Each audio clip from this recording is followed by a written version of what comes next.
Well, hello, everybody. I am very excited. Someone that is a relatively new friend, but very near and dear. We were talking about sort of divine connections and how beautiful that is. And that is exactly what Robin Beach has been to me and is to me. And you're going to fall in love with him and then just glean from the richness of the revelation he carries. So, welcome, Robin. Thank you, Miss Catherine. It's such a pleasure and an honor to be here with you today. Yeah, every time Robin and I talk together, we just start just like it's like 30 seconds and we're off and running. So I wanted to make sure that we're recording because you have so much to share. And I thought I'd read your bio so people would kind of get an idea of kind of where you're coming from. So I appreciate that. So Robin Michael Beach is a Christ Center professor, theologian, author, teacher, and pastoral care team leader with a deep passion for sharing the teachings of Christ. Robin has dedicated his life to educating and guiding others in their spiritual journeys. As a professor, Robin imparts his extensive knowledge of theology, inspiring students to explore and deepen their faith. His expertise in pastoral care allows him to provide compassionate support and guidance to individuals and communities in need. Through his writings, Robin shares profound insights into Christian faith, offering wisdom and encouragement to readers seeking a deeper understanding of God's love. With a heart devoted to serving others, Robin leads a pastoral care team, ensuring that individuals receive the spiritual and emotional support they require. Through their multifaceted roles, Robin seeks to inspire and empower others to live a Christ centered life, making a positive impact on both individuals and communities. Along with his wife, Becky, they are founders of the Way Fellowship, NWA, and Life Spring Mentoring and Counseling. Wow, you are doing a lot. That's amazing, Robin. Thank you. Wow, thank you for being on. I'm amazed. Yeah, I'm amazed you can squeeze me in with all that. So that's amazing. It's so great to have you. Well, thank you very much. Ever since the first time that I heard you and Dr. Bill Hanshoe on a discussion, I thought, wow, that's a sister that I really need to get to know. And Dr. Bill and I had different discussions. He's a very close friend of mine and mentor to me also. And I love Dr. Bill and Dr. Fay very much. And and Dr. Bill just told me one day, he said, I think that you and Catherine Toon would probably get good friends if you had a chance to have a conversation. And I said, well, yes, I would love to. And ever since the first time we talked, it's one of those familial type connections that that when you have immediately, you're immediately aware of, yes, this person is from my tribe. And so I've enjoyed our conversation, and I think it's even kind of I laugh sometimes because those people that you meet like that, Miss Catherine, when you meet them, it's not like the conversation ever ends. It's like it is paused for a little while and then just picks right back up Yeah. once that you come back together again. And so that's what it's been like with you. Yeah, it's been so beautiful and I love it. Even just before when we were chatting, it's like, whoa, we could squeeze a whole program in before just chatting before the program. And that's so great. But I wanted to make sure we started recording because you had sent me an article you had written about reflective solitude, contemplational prayer, a devotional life. And I thought, wow, this is deep and we're needing this. We're needing a restored devotional life and that contemplational prayer, reflective solitude, however you're calling it. So, wow, help us out. Tell us what you have discovered, what you've been meditating on, what you wrote about, all of that. It's amazing stuff. Well, in the first section of that article there that I wrote, one of the things that led me, Miss Catherine, to the determination that this is a subject that needed to be broached within our society today was this phenomenon that you beginning to see, that because of the constriction of time that we are under in today's society, because of the pressures of work, the pressures of family, the pressures of the goings and comings simply of the ordinariness of our everydays, that there is a demand on our attentiveness in so many subversive and distracting manners that cause us to not allow ourselves at times the silence and the solitude that literally can become the seedbed for a productive spiritual life. Wow. And the phenomenon has made it not, instead of the constriction of time, and the phenomenon itself is causing the need to be even that much more imminent. Yeah. In the very same time that it's becoming less prevalent, it's Yes. becoming more imminently needed. And Yes. so I Yes. began to ask the Lord, Lord, what is it in today's world? What can we do? Where should we go from here, if you will, Mhm. so that we can begin to once again formulate the conceptualization Mhm. of the necessity of what it is to Mhm. have individual devotional lives, Yeah. and not only individual devotional lives, but literally to create healthy communities Right. by stressing the need for individuals, but in the context of how the individual participates in the communal aspect of what that can do effectively. Is, if we're wanting to talk in terms of causality and effect, how Mhm. that can affect an entire community when you can create a company of individuals who will begin to see the necessity of that and place a priority upon it. Wow, that is huge. And it's we need help with this, right? We have this compression of time that once makes it harder, more difficult. You really kind of have to fight for it, make it a priority. And at the same time, the very compression of time makes the need even greater. So this is a something so important to invest in.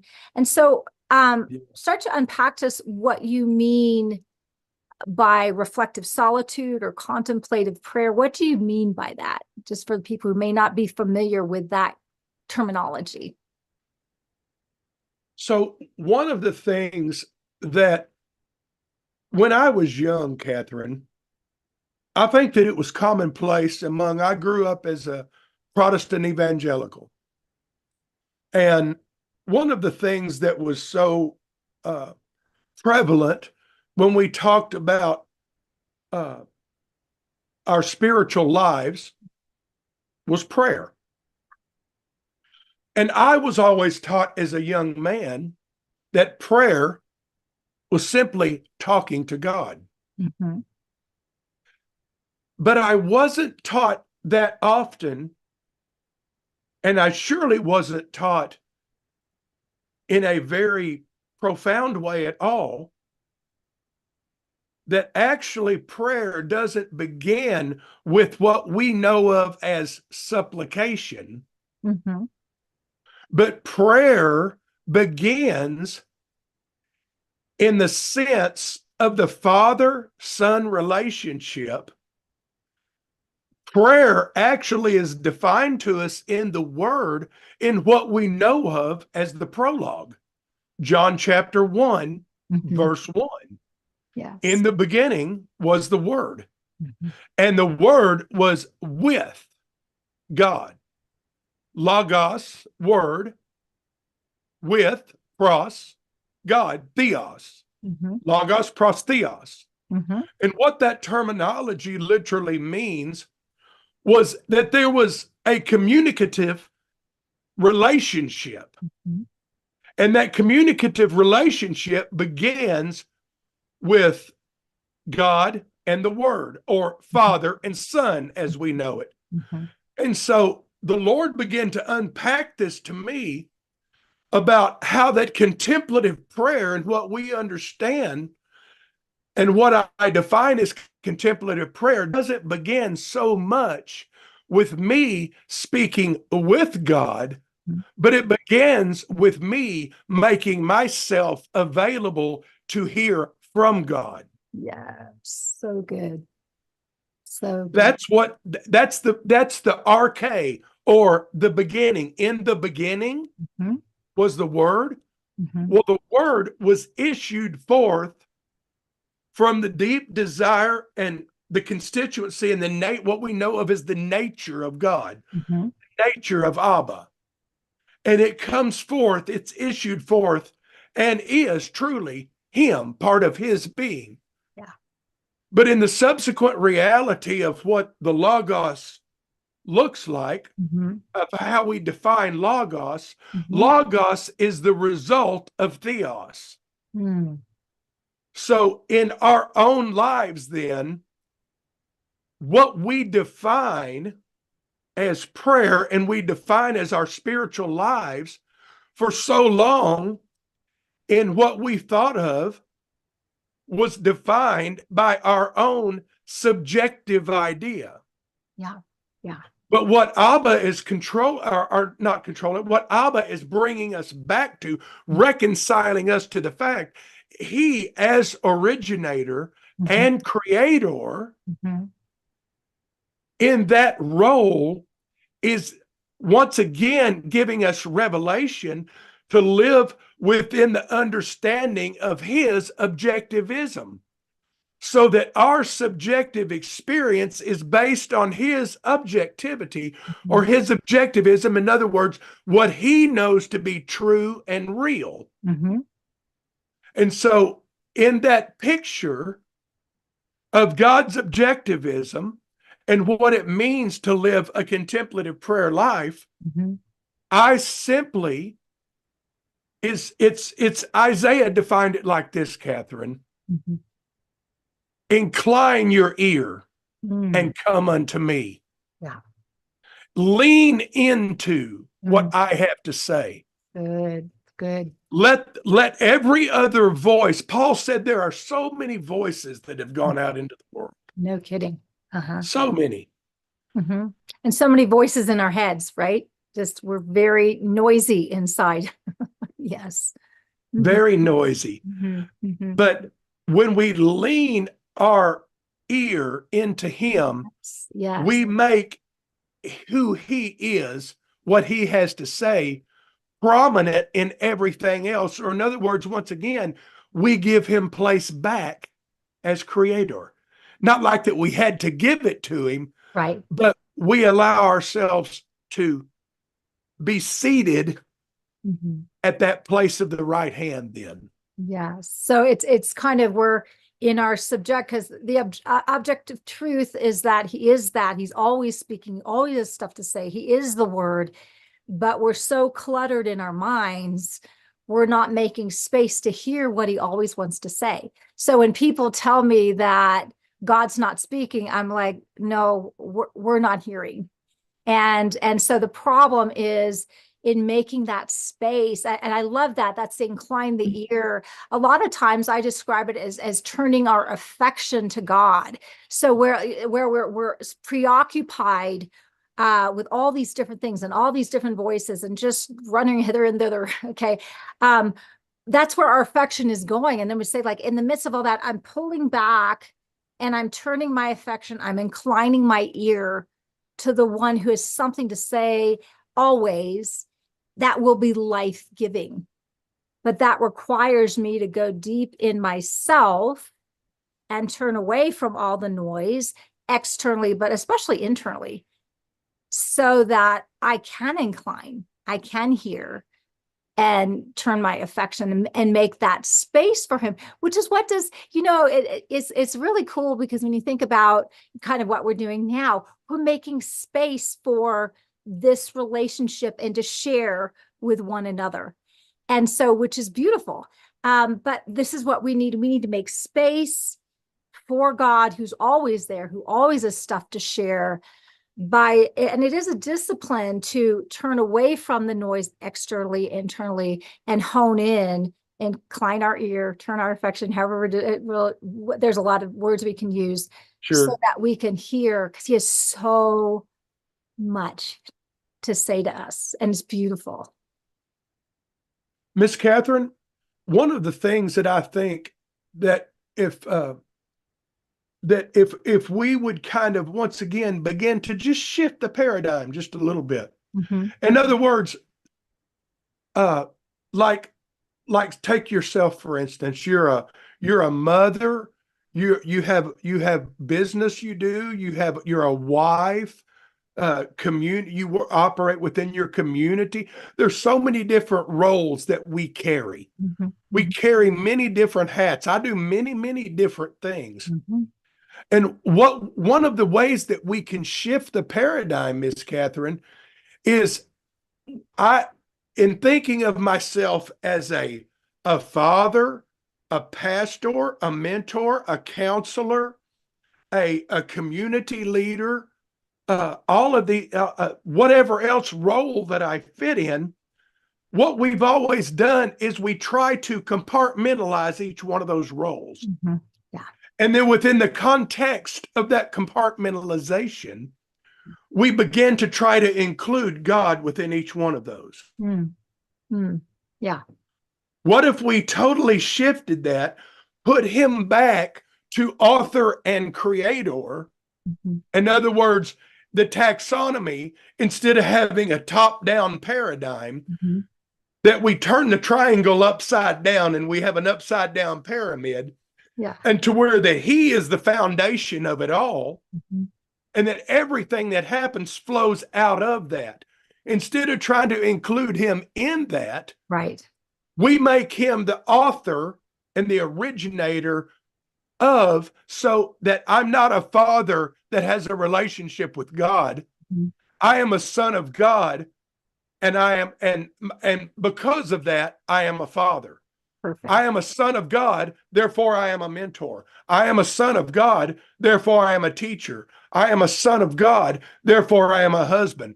Mm-hmm. Everything flows out of that, instead of just simply trying to compartmentalize and put him in all those different boxes. Good. And I think that that is literally what we define as, to be quite frank, and not, when I say this, I don't mean this derogatorily at all, but we become double-minded when we start doing all of that.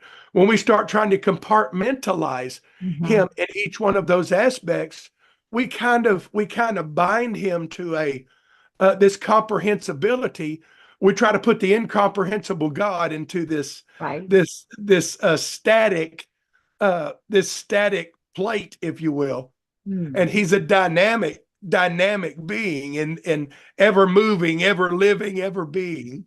So good. Oh my goodness, I love that. So it all originates from that relationship with him that was established out of the relationship of Trinity, Father, Son, and Spirit, that exploded in a race of children. So everything we do is coming from that place, not trying to get there or not trying to stick it into some artificial box, which is beautiful. So your fathering is a manifestation of you being fathered. Your mentoring is a manifestation of you, of the mentorship of God. Everything we do that's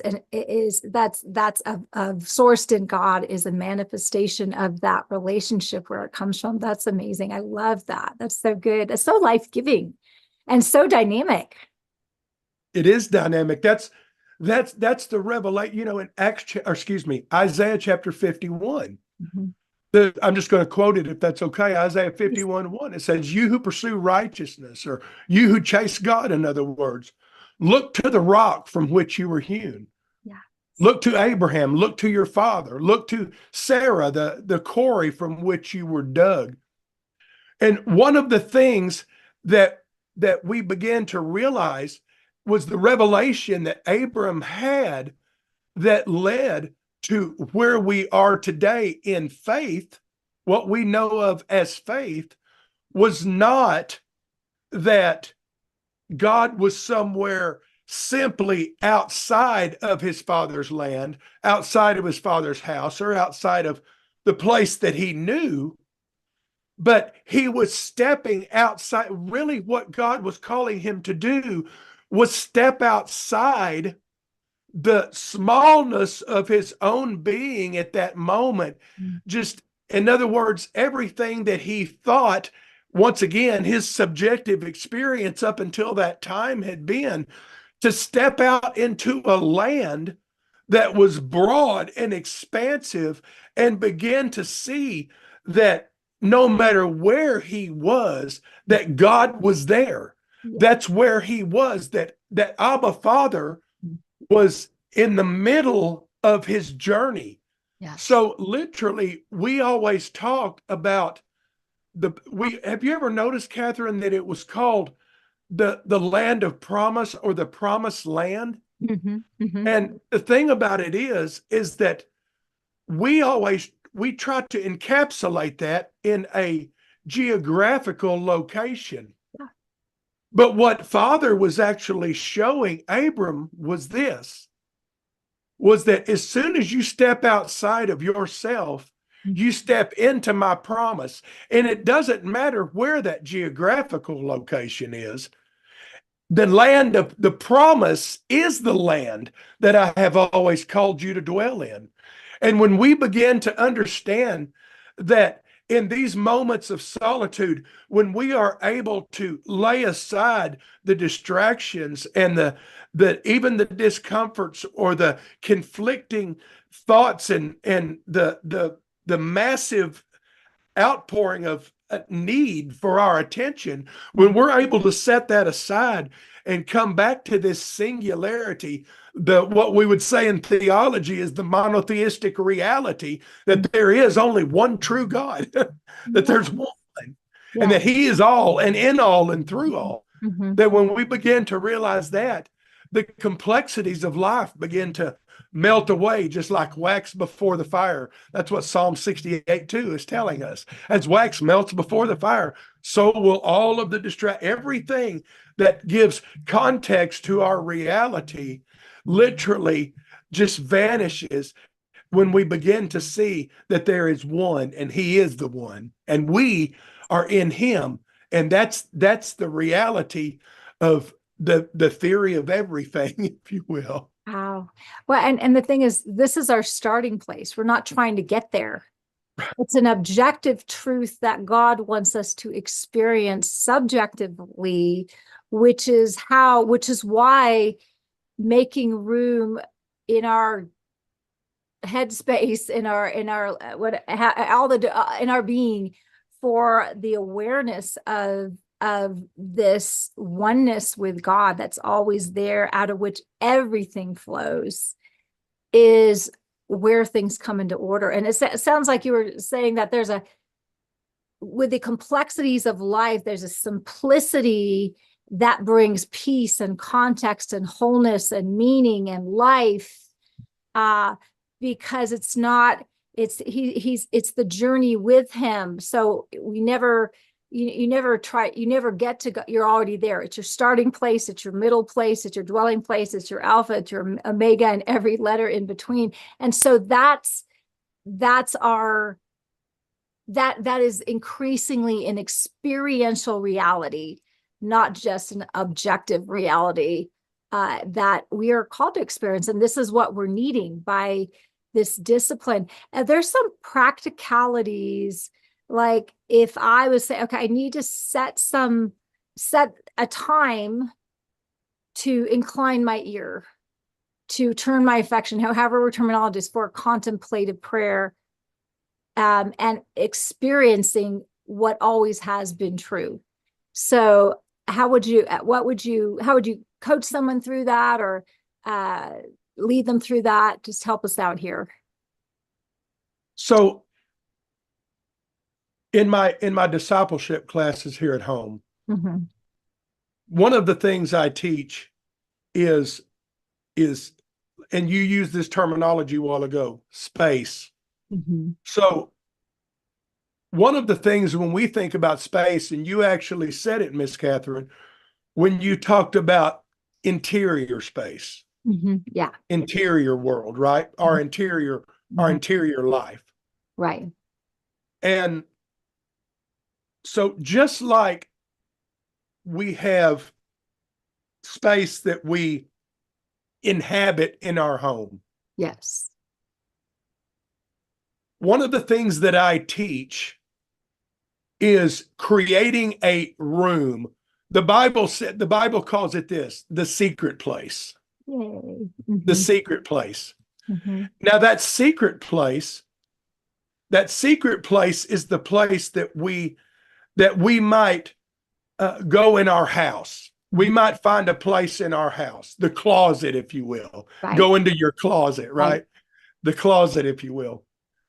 But that space is not only a a space like say inside of our home or something like that, but that space can also imply a time. Hmm. So there is such a thing as time and space, and they exist together. Time and space in this continuum that we live in exist together. Hmm. So I always try to encourage people. Some people are morning people. Some people like to get up. My favorite time, Catherine, I am a early morning person. I typically, I am not promoting this as anybody has to do this, but I typically get up between 3 a.m. and 3:30 a.m. every morning. Well, And I spend that time. I try to spend from about 3 a.m. till 8 a.m. in the morning wow. with that. This is my time to pray, study, be quiet, contemplative prayer, Hmm. hear the voice of my Father, what my Father is teaching me, how that I can relate to Him and what my day is going to hold Hmm. and what His instructions are for me in that day. Now, I know to some people that sounds exquisite. That sounds like, who has that much time a day?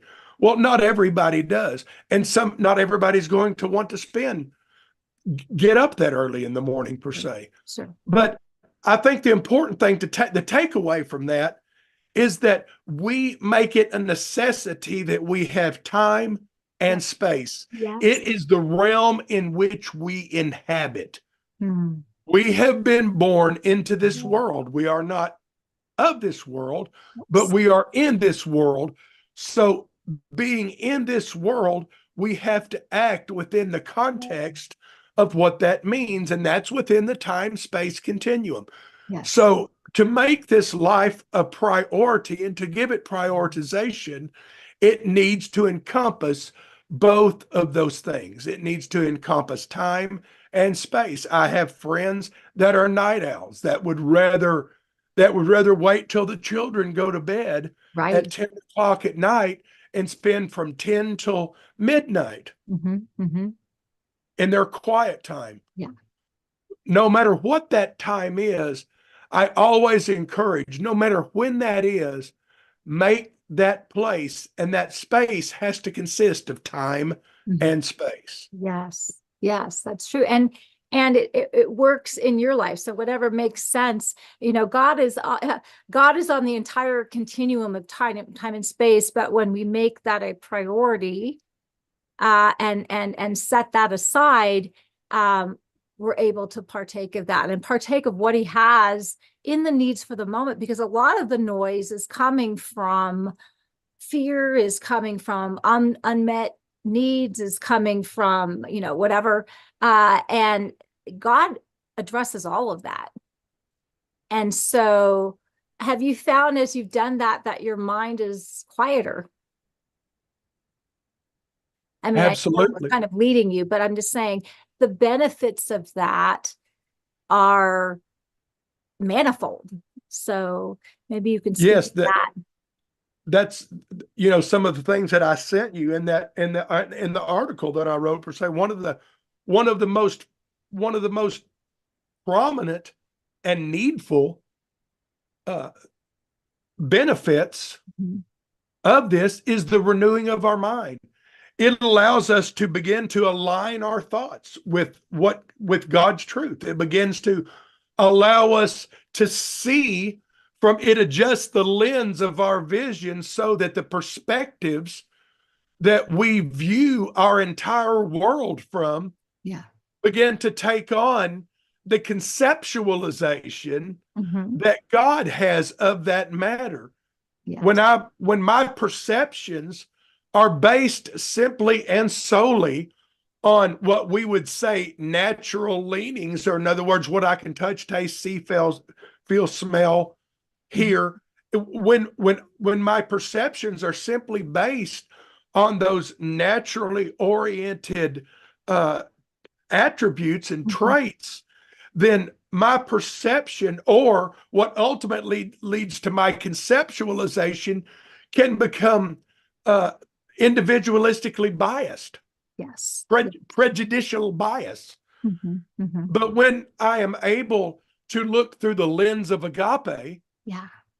when agape becomes my lens, then I am able to love the world as he has loved the world. And even Yeah. though the situation that I might be looking into might be one that might not, it might not be the happiest of moments. Right. We all go through times in our lives, Miss Catherine, that can cause us hurt, that can cause us uh, pain, even that can cause us uh, discontent, many of these different things. But when we're able to conceptualize our entire worldview Mhm. Mhm.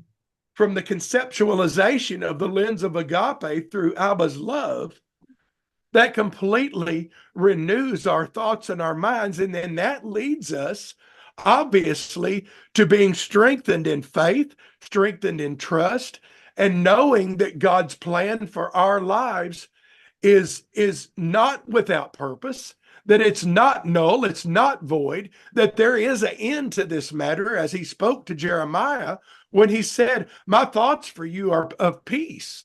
Yeah. I have purpose for you. There's an end Mhm. for all of this. And I am determined to bring you to this end, to this place of peace. Beautiful. And even in the midst of that, we're able to begin to see through that lens of agape. Yay. I'm sorry. It's such a hot button for me because that is my starting point. And it's kind of funny because I preach so much on it, I get into trouble. Um, you don't preach on anything else. It's like when we get it, I'll stop. But it's that lens of love that addresses everything. It's the starting point.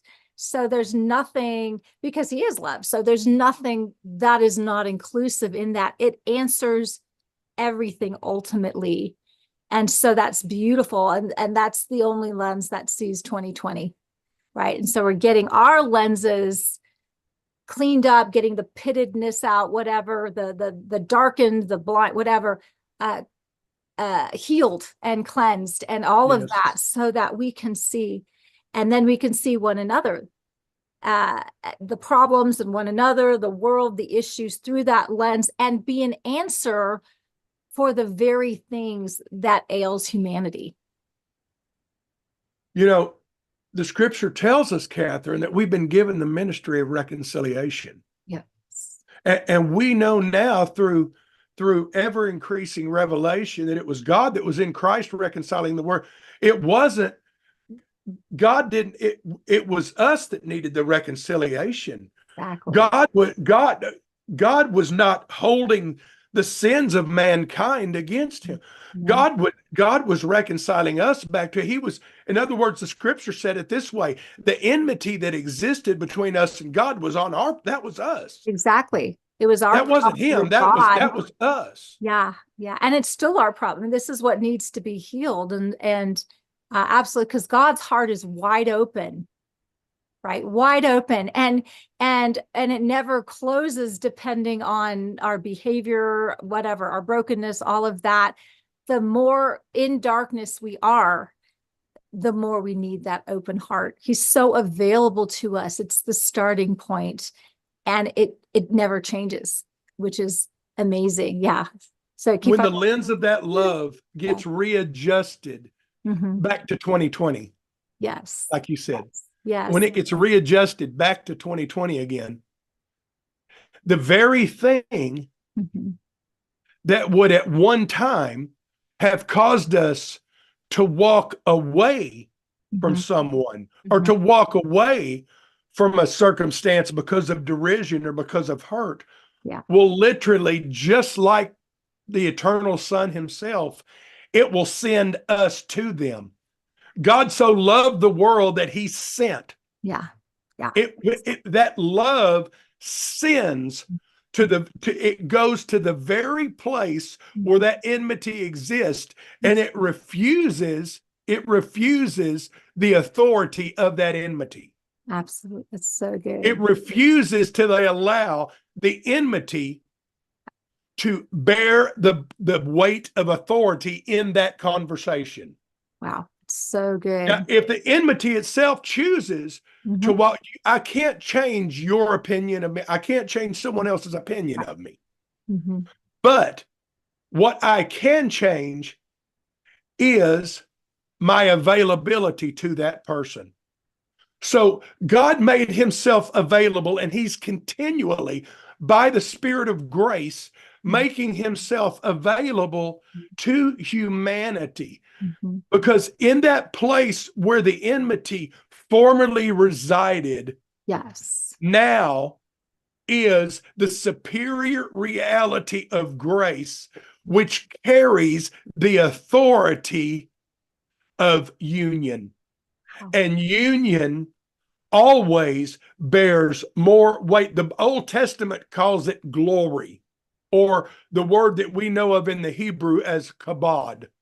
It carries weight. Weighty glory. It's weighty glory. It carries a weight that any enmity, any diffusion of any kind of offense cannot stand up against the weight of the agape of God's love.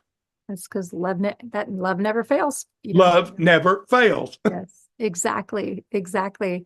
It always keeps on loving, always, nothing changes, which is what we can rest our entire existence on. And retreat back to that hiding place, retreat back to this carved out time and space to experience the truth of that, and answers everything, and unveils us, and unveils our minds where we're clouded, and unveils our vision where it's obscured. And so that we can handle the issues that come up, because you live in the same fallen world that I do. There are issues that come up in our lives, in everyone's lives. And this is the way that we can come from the place where it's all encompassing, and God already knows the beginning from the end, has helped us in that. So this is so amazing. I'm loving this. Keep on going, Robin. This is so good. Well, I love how that you made the comment a while ago, Miss Catherine, about our starting place, our reference point. I think that that's one of the things that contemplative prayer, reflective solitude, I believe that's so important, because it brings us back to center. It gives us a continual reorientation. Colossians chapter 2 says this in verse 9, in him dwells all the fullness of the Godhead bodily. Verse 10, and you are complete in him. It's so good. That is the acorn that will grow an oak tree. One acorn will only produce one oak tree, but one oak tree can produce 1,000,000 acorns. Wow. Wow. I didn't know that. I knew it could produce a lot, but not 1,000,000. Whew. 1,000,000 acorns. Uh-huh. One oak tree over its lifetime can produce 1,000,000 acorns. But the thing about each one of those acorns is this: within the singularity of that seed, within the singularity of that seed dwells the DNA of every one of those oak trees that'll be produced. Amazing. Every single one. It's such a miracle. It's a miracle. It's what we talk about when Peter said that you've been made partakers of the divine nature. Yeah. And when we begin to operate in this communicative relationship, the same relationship, because truly what it is that we've been invited into is what our friend Baxter calls the perichoresis, or what was known Mhm. in by the early patristic fathers, is how we talk about in these circles like that we run in, Mhm. these theological circles anyway. The perichoresis is where the circle dance, or where that the union, and where the communicative Mhm. relationship, the mutual indwelling, Right. and the formulated the life and the existence of what we know as Father, Son, and Spirit. Mhm. That's the relationship that we've been brought into. We've been brought into that. They did not necessarily come to have a relation. They brought us into their relationship. Exactly. And so in the singularity of that relationship, that communion begins to carry this content Mhm. that we begin to show forth, that we, like the scripture tells us, that you will show forth the glory of the Lord, that we will bear the image, that image, that likeness begins to be seen and be known. But we only are able to bear that image or reflect that image in the manner that we behold it. Yes. Yes. Yes. That's what 2 Corinthians 3:18 is talking about when he Mhm. says, for we all with open face behold, Yeah. as in a looking glass, the glory of the Lord. Yeah. And we're changed into the same image from glory to glory. Yes. And Yes. one of the fascinating things about the word glory, Miss Catherine, Mhm. it comes from the root word doxa Mhm. in the Greek. Mhm. That word doxa, if you look in the Thayer's Mhm. lexicon, Mhm. will simply tell you that we always have had these ideas of glory as these supreme manifestations Mhm. and these fascinating supernatural events. Mhm. Theirs defines glory as simply the thought, the sentiment, and the opinion of God. Ooh, wow. Okay. That's a new one. I love it. So I am able to Intrinsic glory. shine, Yes. Go I ahead. am able to reflect the glory of God, in that when I have sat with him face to face and beheld the Yes. thought, the sentiment, and the opinion that he has for me, So good. that Mhm. I can reflect that same thought set, because I know that in the very same manner that he has it for me, that he has loved the entire world. Exactly. And so Without that exception. I Yeah. no longer know you after the flesh. This is what 2 Corinthians 5 is talking about Mhm. when he said we no longer know them after the flesh. Right. Even though we knew Christ that way, we don't know him that way any longer, Right. but we know one another by the Spirit. Absolutely. That we're already one in the midst of this interpenetrating relational singularity, which is so beautiful. And out of that, the thought, sentiment, I can't remember the third thing you said with that, of God is reflected through us. It's really the manifestation of the sons and daughters of God, where what's on the inside is unveiled in the open, but has been there all along. Because his thoughts, sentiments, opinions of you as an image bearer is like, oh, that's my son and my daughter in whom I'm well pleased. And he adores us. He adores each and every one. As no one is outside that except for what they're experiencing in their minds, which is why we need this renewal time. It's so good. Yes.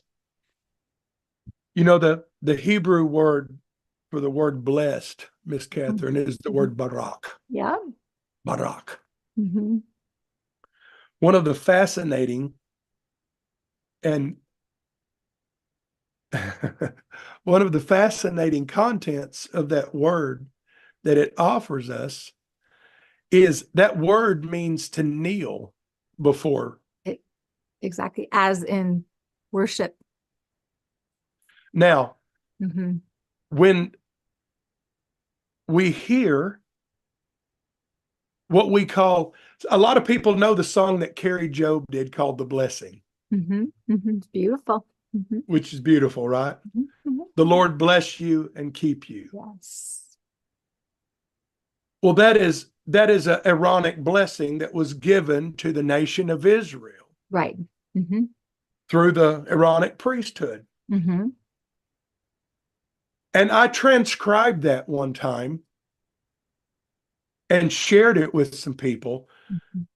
And literally, if we was to say that, if you and I was to truly begin to relate that from a Hebraic perspective Yeah. and what they would have actually heard, Mhm. it gives us a different picture Mhm. of what it is what it is that it is Mhm. to live in a face-to-face relationship with Abba. Yes. And it would say this: Yahweh Mhm. will kneel before you and present you with gifts, placing a hedge of protection around you Mhm. so that you might know safety and security. Wow. The Wow. Lord bless you and keep you. Yeah. That's what we hear. What they hear Mhm. is Yahweh will kneel before you and present you with gifts, placing a hedge of protection around you so that you may know, and that word know right there, experientially understand Yeah. what it is to live in the safety and the security of his divine presence. Wow. Wow. What I a think, Miss Catherine, that if we would once again begin to mm, teach that, mm, to make that common union, the communion mhm, of absolute necessity, mhm, and make that a priority as mhm, we teach that to young ones, even in the early, what we would know of as discipleship stages. mhm, What would that do, Miss Catherine, for the context of then? So I'm making a full circle here because I'm going all the way back to where you talked about reference. mhm, mhm. So instead of teaching them that we're trying to go in this place called process, to go from beginning to end, in other words, we're trying to get to Right. Colossians 2:10. Right. We're working all our lives to try to get to heaven, in other words. How exhausting. That literally becomes the place that we start them from. From exactly. We're starting from the heart of God. We're starting from the place where his heart is so available to us. He gets down to our level to kneel, to provide, to protect, to surround, to give gifts Yes. right where we need them. And that is the heart of love that does that, which is mind blowing. And it's good because our minds need to be blown. Yes. Yeah. I mean, we see the picture of John 13. Jesus takes up a basin and a towel Mhm, mhm. and he kneels Yeah. to wash their feet Mm. in the form of a servant, because the Son of Man did not come to be served, but to serve. Oh, true. Mhm. Yes. And if once again, within the context of what we know of as Christian leadership, I don't even like that word anymore, but I'll say it. Which one, the Just for Christian or the leadership? Christian. Okay, I got it. You're not alone. Yeah, What is, just for I'm only saying it for the context of well, what we we're. understand, yes. Yes. But if we would once again define Mhm, and model servant leadership, mhm, mhm, but we would stop looking at just simply that we would turn, instead of buildings being churches, mhm, that the homes where we raise our children become churches. mhm. It's beautiful. And therefore, the schools where our children go become churches. Yes. And the communities wherein we live become churches, if you will, ecclesia. They become the places where we express and display the servant leadership model Mm. that gives adequate defining to Mhm. the character, nature, and attribute of Abba. Because I truly believe, Miss Catherine, if the world was to see that, it's what Jesus prayed in John 17 when he said Mhm. that when the world sees this very love, they're going to know that you sent me.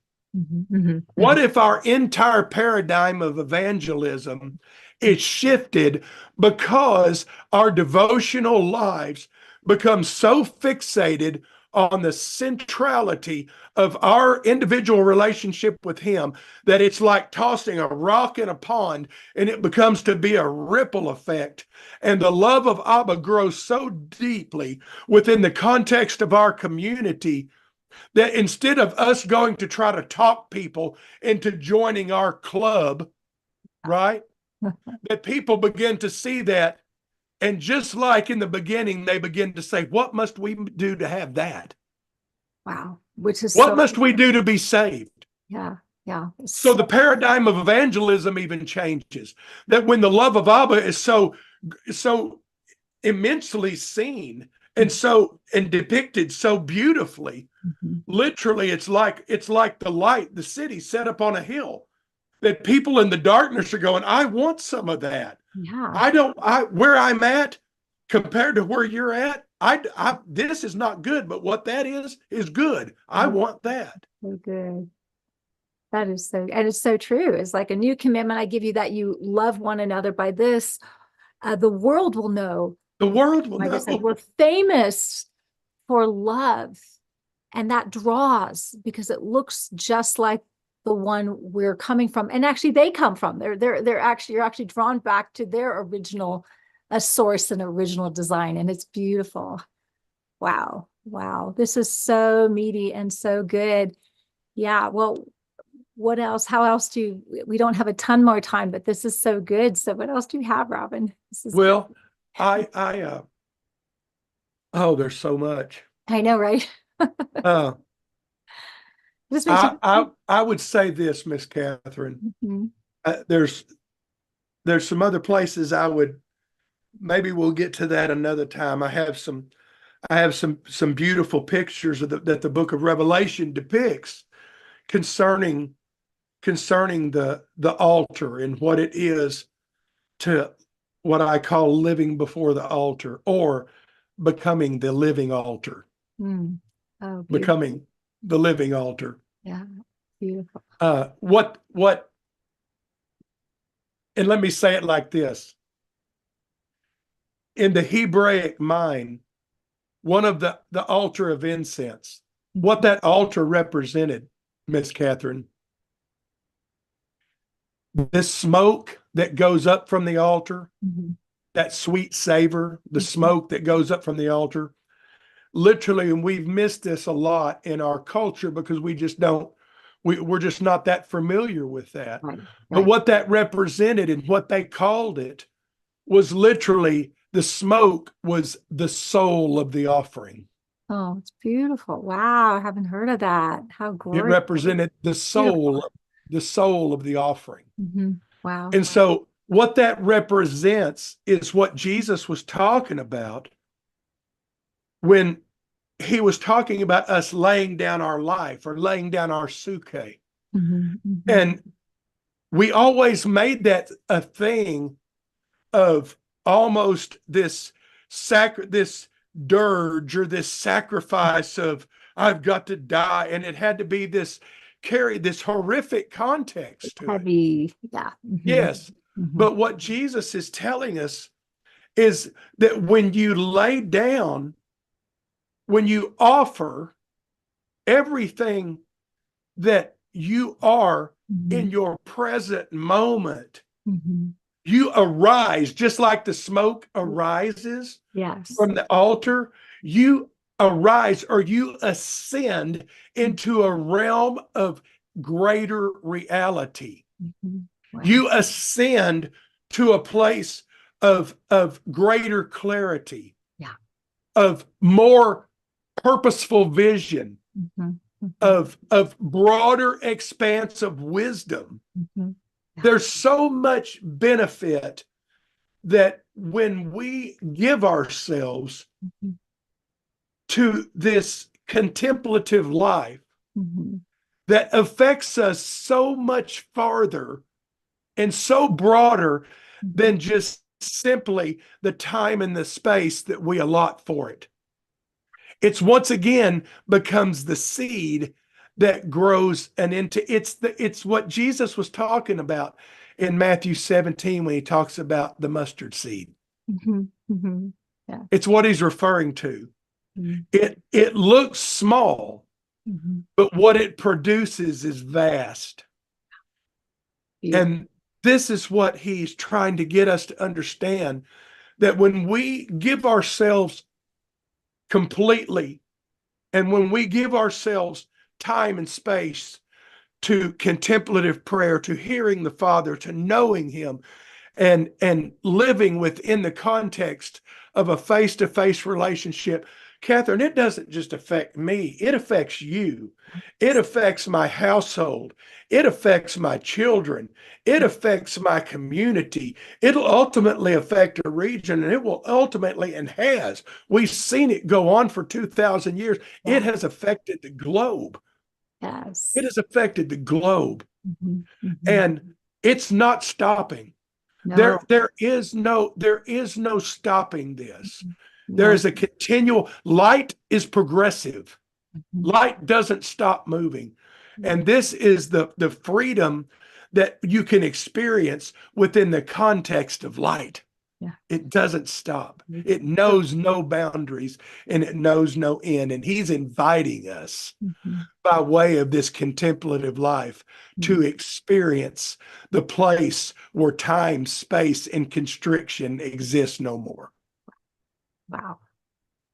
Wow, that is heady, gorgeous, glorious stuff. That is amazing. And what a return on investment. Right. What a Right.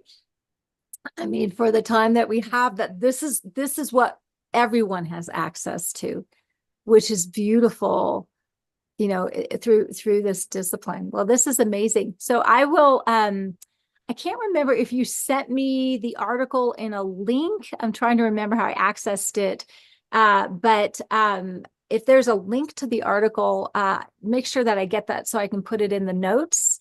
And Yes, then ma'am. for the show, and then also your website. You just started a course, correct?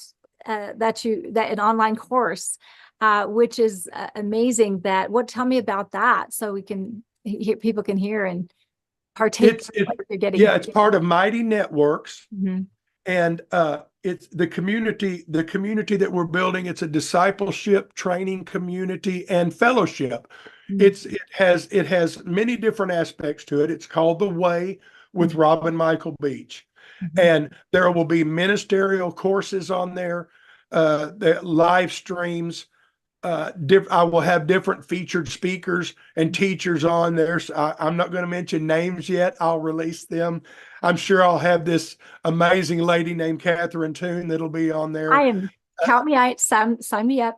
It's great. that will be, and there'll be some others that I won't say the names now, because if I did, a lot of people would know them. But there that will be announcing that will be just a fellowship, uh, discipleship, and a very comprehensive arena that people can share with one another, glean, learn, and grow together. Oh, it's beautiful. So needed. So needed. Yes. Wonderful. So if people want to contact you, what's the best way to contact you? My email address is settled.devotion Mhm. at outlook.com. Okay. And I handle most of my communication through that method and that means. Mhm. I have a public profile on Facebook, and I'm on many different social media platforms. And we are in the process right now of revamping our website for the Way Fellowship. Uh, and I will make sure that everyone has that. That's in a reconstruction phase right now. So otherwise, I would give that to you too. But there is that's the best ways to get a hold of me, and Mhm. and just follow us, and we are on this journey together. We We are. that's one of the beauties of all of this, is that God has allowed us to have so many different beautiful connections and so many different beautiful people that have poured into our lives. And so our me and my wife and our entire family, our goal is to give back in the very same measure that it's been given to us. And that's extremely important to us. Wow, that's beautiful. And wow, you are doing that. Well, this has been so good. You're going to need to come back. You do know this. Yes. Okay. I would love to anytime. Yay, yay. So we will do that. And I'm just this has been so wonderful. Beyond words. So beautiful. Thank you, Robin, for blessing us in such a gorgeous way. And so everyone like this, share this. People need this information. I'll include all the appropriate stuff in the notes, and go find Robin and everything that he's up to, which is incredible. And yeah, and we will just continue on this journey together. Amen. Thank you, Miss Catherine. It's been a pleasure. It has been so much fun, Robin. So everyone share this and have a wonderful day.